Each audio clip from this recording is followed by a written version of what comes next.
कार्यक्रमाला खरी सुरुवात झालेली आहे आणि पुढे पुढे खूप मजा येणार आहे। प्रथम त्यांच्या प्रश्नाचं उत्तर देत आहे एकनाथ माळी। तुमच्या प्रश्नाचं उत्तर ऐका की डोळे असून आंधळी स्त्री ही कौरवांची माता व धृतराष्ट्राची पत्नी होती, तिचं नाव गांधारी आहे। माळी साहेब, हे तुमच्या प्रश्नाचं उत्तर आहे आणि म्हणून म्हणायचं आहे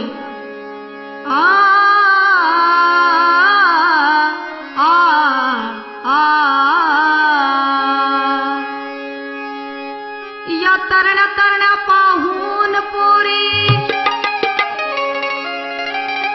करतोय चाळे हमेला टपोरी। या तरण्या तरण्या पाहून पोरी करतोय चाळे हमेला टपोरी। भीती वाटते या फिरताना बाजारी, कारण या लांडग्याची आहे नजर विषारी, या लांडग्याची आहे नजर विषारी। म्हणून अशा लांडग्यांना काय म्हणायचं आहे? अहो नियत याची लय बाई खोटी,